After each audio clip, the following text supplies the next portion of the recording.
सो कैसे हो 10th standard वालों। बोर्ड्स की तैयारी आई होप आपकी बहुत ज्यादा अच्छी चल रही होगी। और मैं लेके आ चुका हूँ 10th स्टैंडर्ड के लिए आपके लिए एक्सरसाइज के सॉल्यूशन। अब कहोगे एक्सरसाइज के सॉल्यूशन में ऐसा क्या है, वो तो हमें भैया इंटरनेट से मिल जाएगा, .com पे जाएंगे अलग अलग तो ऑब्वियसली मिल जाएगा भैया।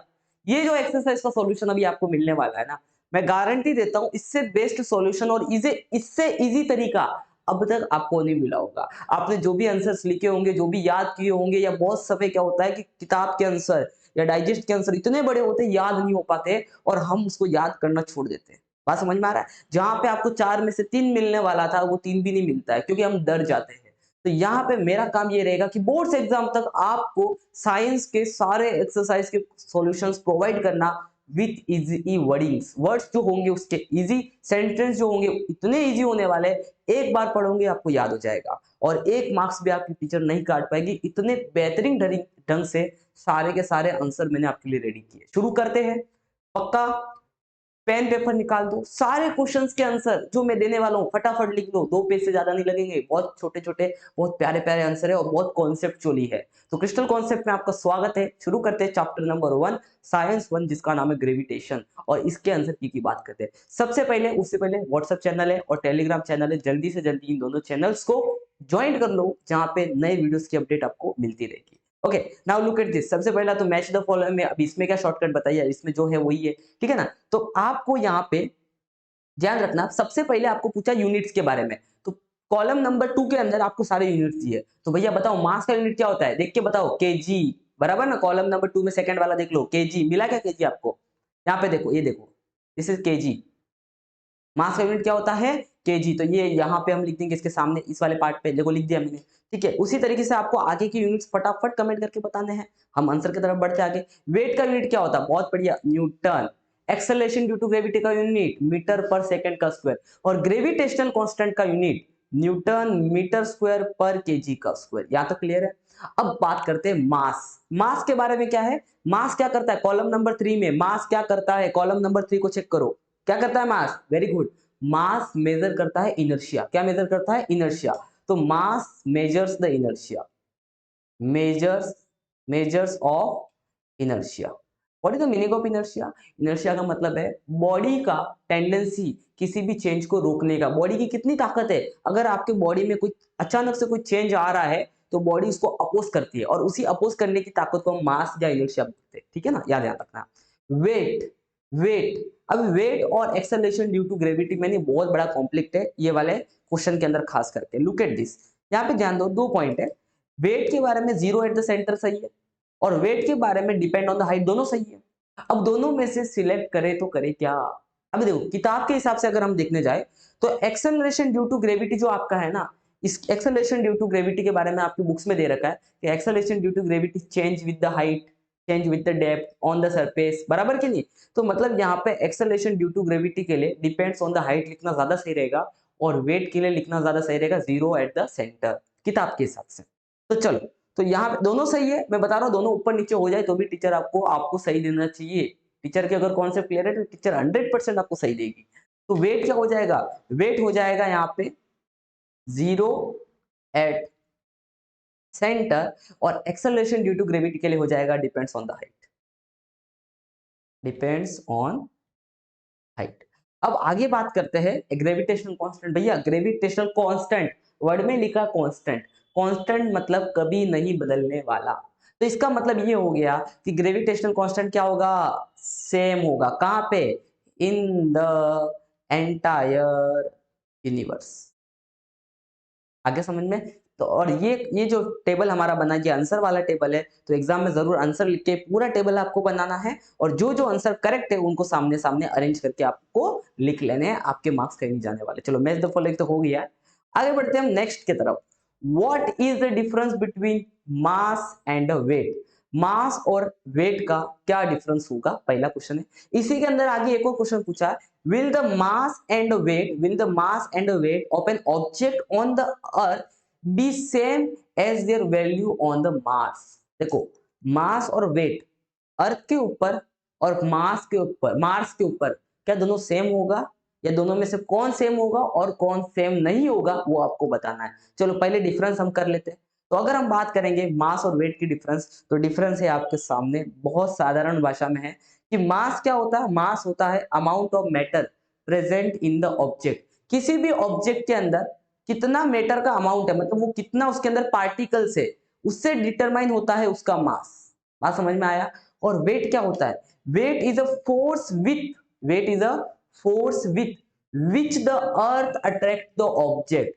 मान लो कि ये हमारे पास अर्थ है, अर्थ किसी भी ऑब्जेक्ट को अपने तरफ क्या करता है? अट्रैक्ट करता है, और जिस फोर्स से अर्थ अपने तरफ अट्रैक्ट करता है उसी फोर्स को अपन बोलते हैं वेट। आगे समझ में? तो यहाँ पे आपको एक बात समझ में आ रही है कि वेट एक तरीके का फोर्स है, और मास क्या करता है? मास होता है अमाउंट ऑफ मैटर, किसी भी ऑब्जेक्ट के अंदर कितना मैटर, कितने एटम्स के पार्टिकल्स प्रेजेंट है, वो डिटरमाइन करता है उसका मास। यहाँ तक क्लियर हो गया? दूसरा point, mass does not change, mass change नहीं होता है विथ प्लेस। जगह बदली इसका मतलब ये नहीं कि मास बदल जाएगा। अगर आप अर्थ से मून पे चले गए तो भी आपका मास सेम रहेगा। क्यों? क्योंकि मास डिटरमाइंड होता है अमाउंट ऑफ मैटर से। और ऐसा तो है नहीं कि आप अर्थ से मून के ऊपर गए और आपके हाथ या पैर कम हो गए, तो आपका मास तो आपके साथ वैसे ही का वैसे ही है। बात समझ में आया? बट वेट क्या होता है? mg होता है। वेट क्या होता है? Mass into g, acceleration due to gravity. तो क्या होगा? जी चेंजेस, तो जी चेंज होता है acceleration due to gravity, height के साथ में, डेप्थ के साथ में चेंज होगा, तो आपका वेट भी क्या होगा? चेंज होगा।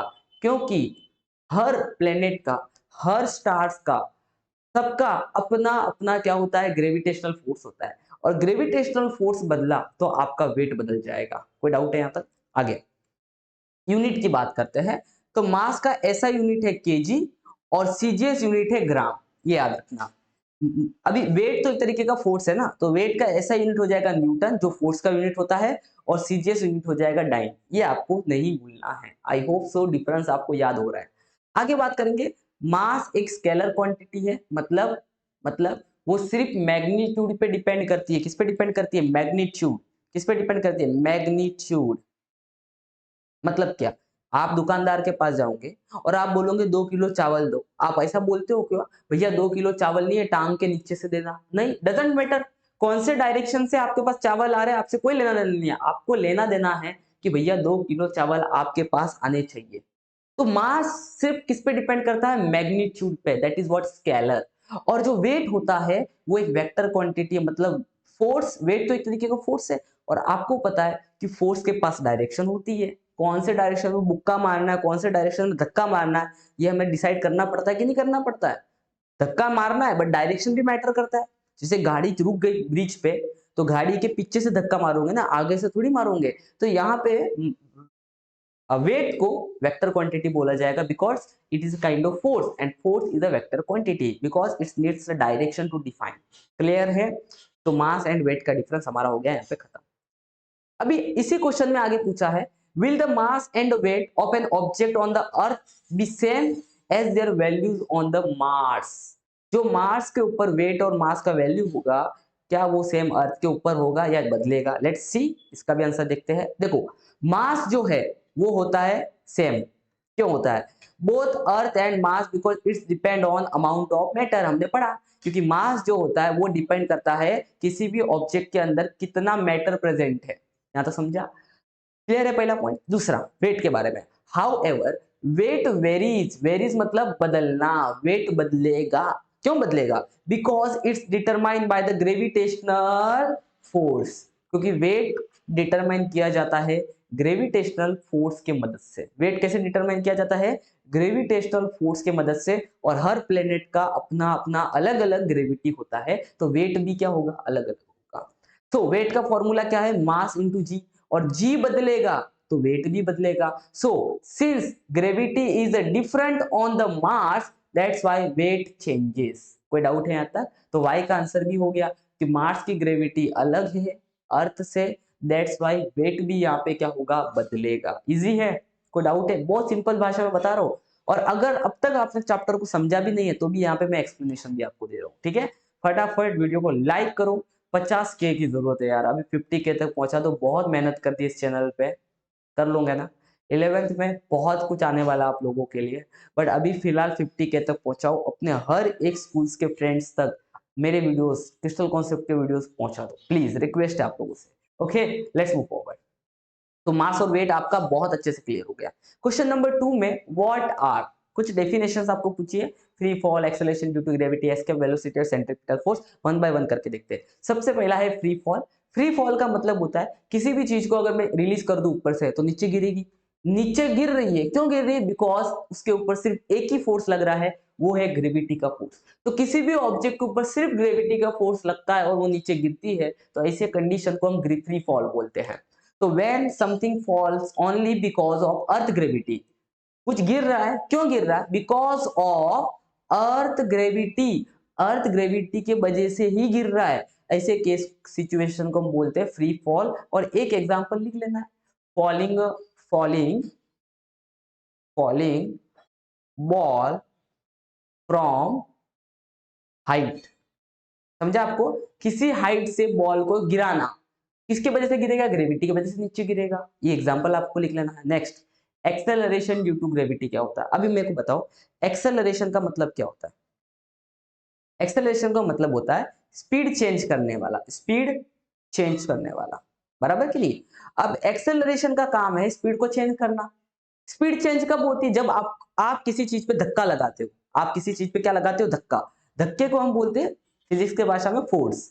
फोर्स लगाने से बॉडी के पास आता है एक्सेलरेशन, और एक्सेलरेशन आने की वजह से बॉडी का स्पीड क्या होता है? बॉडी का स्पीड होता है चेंज। ये बातें सारी समझी क्या आपको? इसका मतलब एक्सेलरेशन के पिताजी कौन है? फोर्स। मतलब फोर्स आएगा तो ही एक्सेलरेशन हो पाएगा।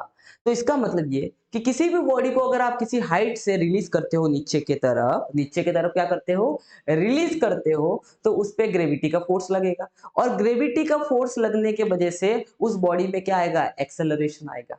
बात समझ में आया? तो जो ग्रेविटी के वजह से एक्सेलरेशन आता है, जो ग्रेविटी की वजह से एक्सेलरेशन आता है, उसको हम बोलते हैं एक्सेलरेशन ड्यू टू ग्रेविटी। समझो डेफिनेशन को, look at this. Acceleration due to gravity is acceleration produce हुआ किसकी वजह से? By earth gravitational force that makes things fall. और उसके वजह से कोई भी ऑब्जेक्ट नीचे की तरफ गिरता है, it is called acceleration due to gravity. I hope so ये डेफिनेशन आपको समझ में आ गया। एक्सेलरेशन ड्यू टू ग्रेविटी क्यों प्रोड्यूस हुआ? ग्रेविटेशनल फोर्स के वजह से। और उसके वजह से कोई भी चीज क्या होती है? फॉल मतलब गिरना शुरू करती है। इजी था। और एक्सेलरेशन ड्यू टू ग्रेविटी, जो अर्थ का एक्सेलरेशन ड्यू टू ग्रेविटी है, वो 9.8 मीटर पर सेकेंड का स्क्वायर, ये एक्सेलरेशन का यूनिट है, भूलना नहीं। This is the unit of acceleration. 9.8 metre पर सेकेंड का स्क्वायर होता है। ठीक है, आगे बढ़ते हैं। एस्केप वेलोसिटी, देखो मैं समझाता हूं, पहले कॉन्सेप्ट समझना जरूरी ना। मान लो कि हमारे पास हमारा अर्थ है, ये लो हमारा अर्थ है, प्यारा सा अर्थ, अंडे जैसा, जैसा भी हो अर्थ है, और किसी चीज अर्थ के ऊपर एक ऑब्जेक्ट है, बराबर कि नहीं? और आपको पता है कि चुंबक जो होती है उसकी भी एक सीमा निर्धारित होती है। चुंबक का अपना एक दायरा होता है, और उस दायरे में कोई भी चीज आएगी तो अट्रैक्ट करेगी, उसके पार आएगी तो अट्रैक्ट नहीं कर पाएगी। तो आपको अर्थ से किसी चीज को अर्थ के ग्रेविटेशनल फील्ड से बाहर भेजना है। मतलब क्या? कि अगर आपने फेंका किसी चीज को, तो फेंकने के बाद वो नीचे नहीं आनी चाहिए, और इसका मतलब वो नीचे नहीं आ रही है, मतलब क्या होगा? कि वो अर्थ के ग्रेविटेशनल फील्ड से बाहर चली गई। तो यहाँ पे एस्केप वेलोसिटी का मतलब ये होता है कि एस्केप वेलोसिटी एक ऐसी वेलोसिटी होती है जो किसी भी ऑब्जेक्ट को अर्थ के ऊपर दी जाती है कि उस स्पीड के साथ वो ऑब्जेक्ट अर्थ के ग्रेविटी के फील्ड से क्या हो जाए? बाहर चला जाए, ग्रेविटी के फील्ड से बाहर चला जाए, और वापस कभी अर्थ पे ना आए। इसको बोलते हैं एस्केप वेलोसिटी। तो समझते हैं यहाँ पे क्या मतलब है। द मिनिमम इनिशियल वेलोसिटी, आपने एक वेलोसिटी दिया जो कम से कम होनी चाहिए, जिससे अर्थ ऑब्जेक्ट अर्थ से बाहर जाना चाहिए, वापस नहीं आना चाहिए, तो वो वेलोसिटी कम से कम होनी चाहिए, बट वो उससे बाहर जाना चाहिए। तो minimum initial velocity needed by object, किसको जरूरत है? ऑब्जेक्ट को जरूरत है। क्यों जरूरत है? प्रोजेक्टेड अपवर्ड, और उसको हमें ऊपर फेंकना ना, तो projected upward to overcome earth gravitational force. हम उसको ऊपर क्यों फेंक रहे हैं? कि वो ऑब्जेक्ट अर्थ ग्रेविटेशनल फोर्स को क्या कर दे? ओवरकम कर दे। ओवरकम कर दे मतलब जो अर्थ का ग्रेविटेशनल फोर्स लग रहा है वो उस पे अब लगे ना, और अगर लगेगा तो नीचे गिर जाएगा, तो ओवरकम करना है। बात समझ में आया? और नॉट फॉल बैक, और वापस नीचे ना गिरे, और इस वेलोसिटी को हम बोलते हैं escape velocity. The minimum initial velocity by an object projected upward to overcome earth gravitational force and not fall back। Easy था, पक्का, ठीक है। Next, centripetal force. क्या होता है सेंट्रीपिटल फोर्स? सेंट्रीपिटल फोर्स का मतलब किसी भी ऑब्जेक्ट को गोल घुमाने के लिए लगने वाला force. Centripetal force is a force that pulls, pulls मतलब मान लो कि ये सेंटर है और ये कोई एक ऑब्जेक्ट है जो क्या कर रहा है, यहाँ पे गोल गोल रानी मम्मी मेरी रानी गोल गोल घूम रहा है। तो यहाँ पे सेंटर की तरफ एक फोर्स लगेगा और इसी फोर्स के वजह से कोई भी ऑब्जेक्ट गोल गोल घूम पाएगा। तो इसको हम बोलेंगे एक तरीके का पुल फोर्स है ना, अपने तरफ खींच रहा है। तो that pulls the things toward the centre, जो किसी भी ऑब्जेक्ट को सेंटर की तरफ पुल करके रखे, इस फोर्स को हम बोलते हैं सेंट्रीपिटल फोर्स। समझ में आ गया? आप एग्जांपल के तौर पे एग्जांपल भी लिख सकते हो। क्या लिख सकते हो बताओ एग्जांपल के तौर पे? एग्जाम्पल के तौर पे हम लिखोगे कि earth revolving around the sun, या planets revolving around the sun, ठीक है ना। Earth revolving around the sun, और यहाँ पे सेंट्रीपिटल फोर्स कौन है? Gravitational force. तो here you can say here gravitational force act as centripetal force. आप इतना सा लिखोगे तो भी चलेगा, चलेगा। कोई डाउट है? बहुत बढ़िया, सिंपल और आज समझ में आ रहा है। लखन, प्रवेश, सबको समझ में आ रहा है ना? बढ़िया से ना, देखो नाम भी जानता हूँ मैं बहुत लोगों के। चलो आगे बढ़ते हैं। Right the 3 laws given by the Kepler. Kepler ने कौन से 3 लॉज दिए हैं वो आपको लिखने हैं। How did they help Newton? उन लॉज ने न्यूटन को कैसे मदद किया to arrive at the inverse square law of gravitation? इस पे हम केपलर्स के लॉ की इसमें बात करेंगे, क्योंकि दूसरा वाला ज्यादा इतना इंपॉर्टेंट नहीं है। हम बोर्ड्स की तैयारी कर रहे हैं, जितना कम पढ़ सके लेकिन अच्छे से पढ़ना। सबसे पहला, the orbit of the planets is an ellipse, मतलब जिस ऑर्बिट में प्लेनेट घूम रहे हैं सन के अराउंड, ये मान लो सन है, और सन के अराउंड जिस ऑर्बिट में प्लेनेट घूम रहे हैं, वो प्लेनेट का जो ऑर्बिट का जो शेप है, रास्ते का जो शेप है, वो कैसा है? इलिप्स के जैसा। इलिप्स एक तरीके का शेप होता है। आया समझ में? With the sun at one of the foci, मतलब क्या होता है? इलिप्स के अंदर जैसा सर्कल के अंदर सेंटर होता है ना, वैसे इलिप्स के अंदर फोकस होते हैं, और 2 फोकस होते हैं, 1 और 2। तो इन दोनों फोकस में से एक फोकस के ऊपर क्या होगा? सन प्रेजेंट होगा। That is what? Sun at the one of the foci. दोनों फोकाई में से एक फोकाई के ऊपर सन प्रेजेंट होगा।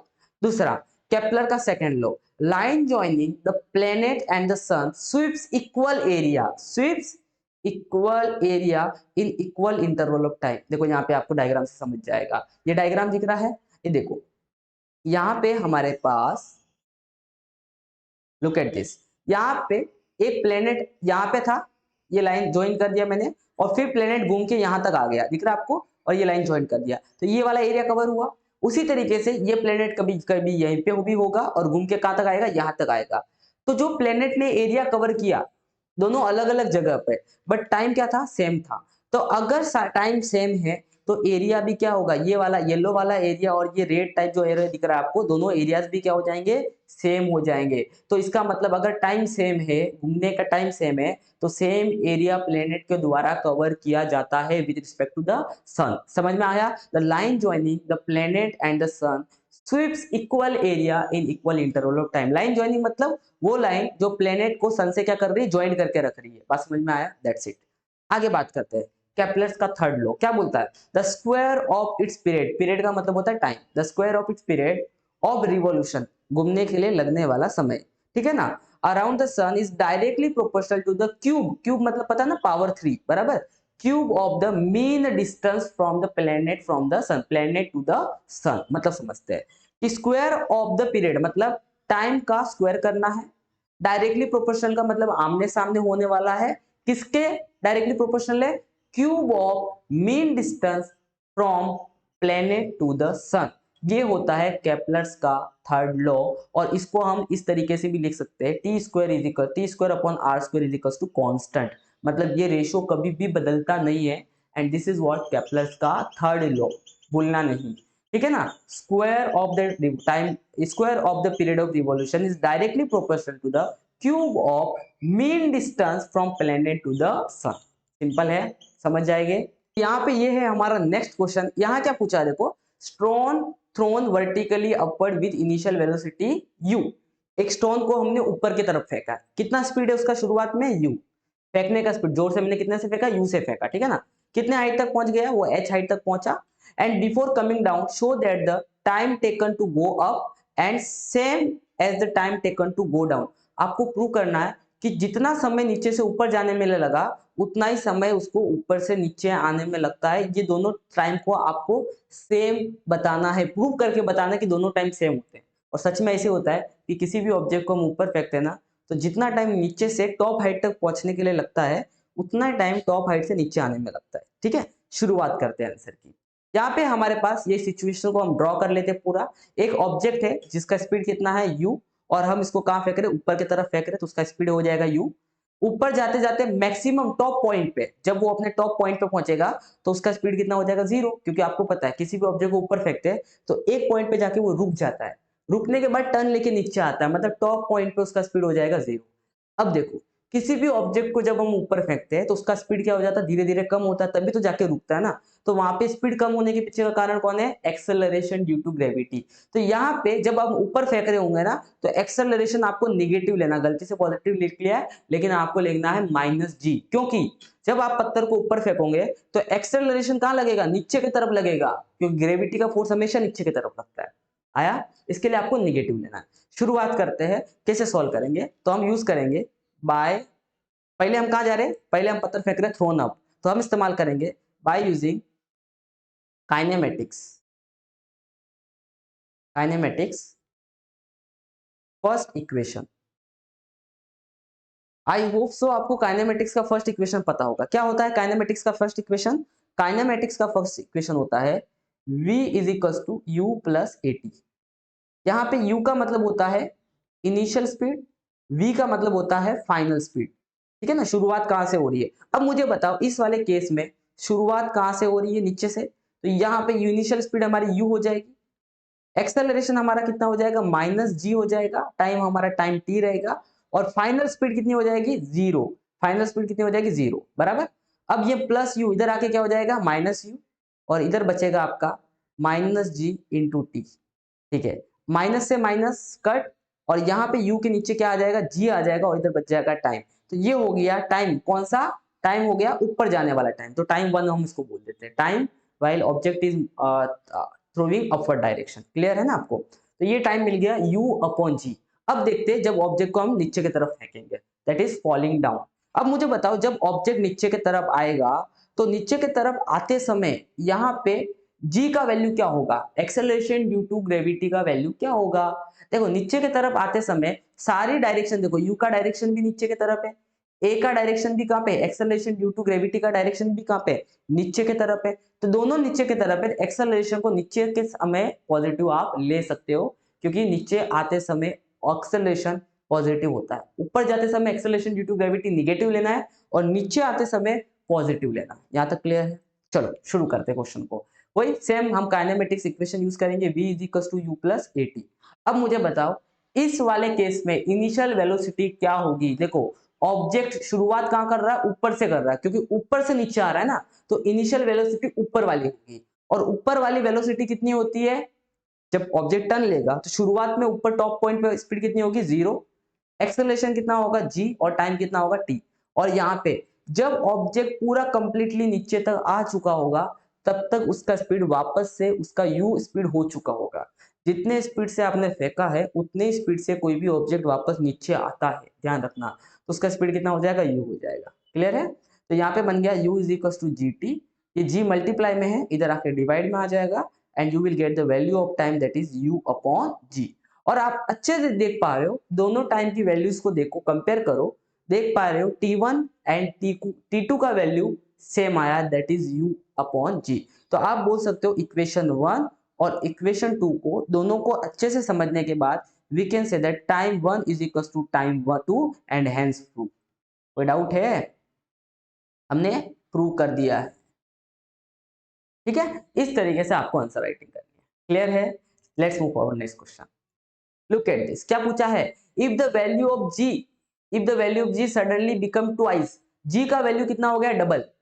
Okay, it will become 2 times more difficult to pull heavy object, किसी भी ऑब्जेक्ट को खींचना मुश्किल हो जाएगा अगर जी का वैल्यू डबल हो गया। तो ऐसा क्यों, समझे इससे हम लोग। ये दो डायग्राम देखो, यहाँ पे एक्सेलरेशन वैल्यू कितना है, जी है, तो वेट कितना हो जाएगा, एम इंटू जी। बट अगर जी का वैल्यू 2 times हो गया, 2g हो गया, तो वेट क्या हो जाएगा, एम टू जी, मतलब 2mg हो गया। वेट भी देखो ना डबल हो गया। और अगर वेट डबल हो गया तो कोई भी ऑब्जेक्ट अर्थ को ज्यादा दबाव से, ज्यादा तेजी से दबाएगा, और ऑब्जेक्ट अगर तेजी से दबाएगा तो उसको खींचना बहुत मुश्किल हो जाएगा। आपको क्या करना मुश्किल हो जाएगा, खींचना मुश्किल हो जाएगा। क्यों, क्योंकि यहाँ पे फ्रिक्शन फोर्स बढ़ जाएगा। देखो जब जी था तो वेट mg था, फ्रिक्शन फोर्स कितना था, F। जब 2g हो गया तो वेट कितना हो गया, 2mg हो गया, तो फ्रिक्शन फोर्स कितना हो गया, 2F। तो यहाँ पे समझते हैं, if the value of g double, weight of the object also double. Object का वेट भी क्या हो जाता है, डबल हो जाता है। हमने अभी देखा 2 times से बढ़ जाता है। यहाँ तक समझा, ठीक है। As the weight increases, frictional force while pulling object along the floor also increases। Weight increase होने के वजह से फ्रिक्शनल फोर्स बढ़ जाता है। समझो बात को, किसी भी ऑब्जेक्ट का अगर वेट बढ़ जाता है, क्या बढ़ जाता है, उसका वेट बढ़ जाता है, तो उसके ऊपर लगने वाला फ्रिक्शन फोर्स बढ़ जाता है। क्या बढ़ जाता है, फ्रिक्शन फोर्स बढ़ जाता है। और फ्रिक्शन फोर्स बढ़ेगा तो खींचने में बहुत ज्यादा, पुल करने में बहुत ज्यादा ताकत लगानी पड़ेगी। बात समझ में आ रही है आपको। Therefore it's become 2 times more difficult, 2 गुना ज्यादा मेहनत करनी पड़ेगी to pull heavy object along the floor. तो जी के वैल्यू बढ़ने से फ्रिक्शनल फोर्स बढ़ जाएगा, और फ्रिक्शनल फोर्स बढ़ने से खींचना बहुत ज्यादा मुश्किल हो जाएगा। सिंपल था। आई होप सो इसके आंसर्स आपको बहुत ज्यादा पसंद आ रहे हैं। वीडियो को लाइक कर लो, फटाफट 50K का टारगेट है, जल्दी भूलना नहीं, देखो तुरंत करो। और इस वीडियो के ऊपर 1K लाइक आने चाहिए दोस्तों, जल्दी जल्दी जल्दी। सारे दोस्तों के साथ शेयर करो यार, अपने सारे दोस्तों के साथ शेयर करो फास्ट, अब भी कर लो, पहले तो भूल जाओगे बाद में। आगे look at this, explain why the value of g is zero at the center of the earth। g का वैल्यू अर्थ के सेंटर में जीरो क्या होता है, समझते वन बाय वन। पहले डायग्राम, पहले हम आंसर लिख लिए, डायग्राम देख लेते हैं। ये मान लो अर्थ है, अर्थ के बीच में से 2 टुकड़े कर लेते हैं अपन, कर लिए 2 टुकड़े। और 2 टुकड़े करने के बाद अर्थ के बीचों बीच एक ऑब्जेक्ट रख ले, येलो कलर का ऑब्जेक्ट दिख रहा है। अब किसी ऑब्जेक्ट को अब अर्थ के सेंटर में रखोगे तो अर्थ उसके ऊपर, ऊपर से भी फोर्स लगाएगा और नीचे से भी फोर्स लगाएगा। अब जैसा देखो, आपको यहाँ पे रेड कलर का फोर्स दिख रहा है, दोनों तरफ लगा ना। अब रेड कलर का फोर्स जो ऊपर की तरफ लगा, उतना ही सेम अमाउंट का फोर्स नीचे की तरफ लगा, अपोजिट डायरेक्शन में। व्हाइट कलर का फोर्स देखो, व्हाइट कलर का फोर्स जितना ऊपर लगा उतना ही सेम नीचे की तरफ भी लगा। तो यहाँ पे एक ऑब्जेक्ट के ऊपर सेम फोर्स अपोजिट डायरेक्शन में जब लगते हैं तो टोटल फोर्स जीरो हो जाता है, नेट फोर्स जीरो हो जाता है। क्यों, क्योंकि किसी भी ऑब्जेक्ट को सेम डायरेक्शन में, अलग अलग अपोजिट डायरेक्शन में सेम फोर्स से खींचोगे तो वो ऑब्जेक्ट अपने पोजीशन से मूव ही नहीं करेगा। बात समझ में आ रही है आपको। तो at the centre of earth gravitational force is zero. Gravitational force zero होता है, क्यों होता समझते हैं। Because force from the upper half cancel force from the lower half. Earth का ऊपर वाला हिस्सा, मतलब जो ऑब्जेक्ट के ऊपर वाला हिस्सा है, वो नीचे वाले हिस्से से लगने वाले फोर्स को कट कर लेता है। मतलब अर्थ है, मान लो उसके ऊपर वाला जितना फोर्स लगा रहा है उतना ही फोर्स नीचे वाला लगा रहा है, तो दोनों फोर्स एक दूसरे को कैंसल आउट कर देते हैं। समझ में आ गया। Due to this resulting net gravitational force become zero. तो टोटल फोर्स कितना हो जाता है, जीरो हो जाता है। जैसे कि हम समझाते हैं, एफ का वैल्यू हो गया mg। अब हमने पढ़ा कि फोर्स का वैल्यू जीरो हो गया, तो फोर्स का वैल्यू जीरो हो गया मतलब हमारे पास मिल गया कि mg is equal to zero. अब मुझे बताओ, मास कभी भी जीरो होता है क्या, नहीं। तो 100% जी को ही जीरो होना पड़ेगा इसको जीरो बनाने के लिए इक्वेशन को। तो फोर्स जीरो होने की वजह से एक्सेलरेशन भी क्या हो जाएगा, जीरो हो जाएगा। क्योंकि हमने पढ़ा है कि फोर्स से ही तो एक्सेलरेशन आता है ना। फोर्स अगर जीरो है तो एक्सेलरेशन भी क्या हो जाएगा, जीरो हो जाएगा। Therefore, the value of g is zero at the center of earth। Simple था, 100% समझ में आ रहा है। ठीक है, कमेंट करते रहना अगर आपको डाउट रहेंगे तो। और वीडियोस को देखते समय क्या क्या प्रॉब्लम्स आ रही है वो प्रॉब्लम्स भी शेयर करना। Okay, next question. Let's the period of revolution of planet is R and time period is T. एक प्लेनेट है जो रिवॉल्व कर रहा है, जैसा आपको दिख रहा है, ये सन है और ये प्लेनेट है, वो क्या कर रहा है, रिवॉल्व कर रहा है। तो सन से प्लेनेट तक का जो दूरी है वो आर है, और पूरा एक रिवॉल्यूशन करने के लिए टाइम लग रहा है टी, बराबर। अब एक और प्लेनेट है जिसमें दूरी कितना है, 2r है, और टाइम जो लगेगा वो होगा √8t। वो आपको प्रूव करके दिखाना है। ये √8t कैसे होगा वो आपको प्रूव करके बताना है। इसके लिए हम इस्तेमाल करेंगे केप्लर्स का थर्ड लॉ। क्या बोलता है केप्लर्स का थर्ड लॉ? फॉर्मूला हमारे पास जो यूज करेंगे वो है T² upon R³ is equals to constant. ध्यान रखना, केप्लर्स का थर्ड लॉ बोलता है the ratio of time square upon radius या डिस्टेंस क्यूब हमेशा क्या होता है? कांस्टेंट होता है। याद है ना, square of time period of revolution is directly proportional to the cube of mean distance from planet to the sun. तो वो लॉ हमने इस्तेमाल किया है। तो अगर ये रेशियो कांस्टेंट होता है तो मैं यहाँ पे टाइम का वैल्यू T1² लिखूं और रेडियस का वैल्यू R1² लिखूं, वो 100% T2² और R2² के बराबर होगा। बात समझ में आया है? यहाँ पे हमें फाइंड आउट करना है T2 का वैल्यू, मतलब नया वाला टाइम, जिसको हमें प्रूव करके बताना है कि भाई वो √8t के बराबर होगा। कब होगा? जब हम रेडियस को डबल कर देंगे तब। चलो प्रूव करके दिखाते हैं। पहले केस में बताओ, पहले केस में टाइम का वैल्यू कितना है? T1 का वैल्यू कितना होगा? पहले केस में T1 का वैल्यू हो जाएगा T और रेडियस का वैल्यू कितना हो जाएगा? R। बात समझ में आया? बस क्यूब इधर है और इधर स्क्वायर है। दूसरे केस में टाइम का वैल्यू कितना हो गया? टाइम को डबल, टाइम के बारे में हमें कुछ पता नहीं तो हम T2 लिख देंगे, T2 का स्क्वायर, और रेडियस के बारे में हमें पता है 2R, तो 2R का क्या करना पड़ेगा? क्यूब करना पड़ेगा। चलो अब देखते हैं, T²अपॉन R का cube is equal to T2 का स्क्वायर, जिसके बारे में हमें नहीं पता है, और 2 का क्यूब कितना होगा? 8, और R का क्यूब हो जाएगा R³। यहाँ पे देखो R³ और R³ कट हो जाएगा, सही बात है, और 8 को हम भेज देंगे डिवाइड से मल्टीप्लाई में, तो ये हो जाएगा आपका यहाँ पे 8 times of t is equal to R का cube. But 8 times of t, sorry R का क्यूब नहीं, T2 का स्क्वायर ना, तो यहाँ पे हमें लिखना है T2 का स्क्वायर, T2 का स्क्वायर।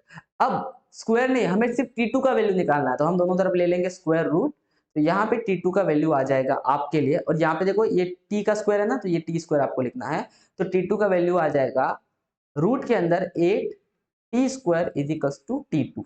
बट t² से तो एक रूट तो कट होके t तो बाहर निकल जाएगा, बेचारा 8 अंदर रह जाएगा हमारा, तो T2 का वैल्यू हमारे लिए आ चुका है √8 ऑफ t। कितना आ चुका है? √8 ऑफ t, और देखो वही हमें प्रूव करने बोला था, तो इसके लिए ये हो गया आपका हैंस।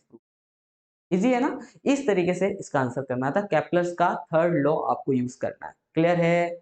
ओके, इस वीडियो के अंत तक पहुंच चुके हैं, लेकिन बहुत सारी इंपॉर्टेंट बातें बतानी है। चैनल पे बहुत सारे वीडियोस अवेलेबल है गाइस, बहुत सारे, जो आपके प्रीलिम्स एग्जाम और जो आपके बोर्ड्स एग्जाम के प्रिपरेशन में बहुत ज्यादा मदद करने वाले हैं। ध्यान रखना, 10th वाले जो सेमिस्टर्स के वीडियोस अपलोडेड है, जो यूनिट टेस्ट के वीडियोस अपलोडेड है अपने बोर्ड्स एग्जाम्स के लिए, जरूर उनका प्रैक्टिस करना, खास करके सेमिस्टर वाले, सेमिस्टर के जितने भी वीडियोस हमने अपलोड किए 10th स्टैंडर्ड के लिए, उनका प्रैक्टिस करना। और जो भी चैनल के ऊपर हर चैप्टर का, जो साइंस के चैप्टर्स का 1 शॉर्ट IMP है, वो भी अपलोड करना, ठीक है ना?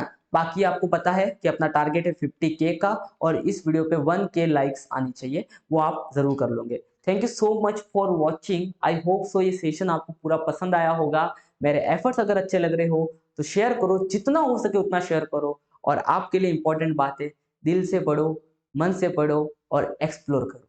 Thank you so much for watching, keep sharing.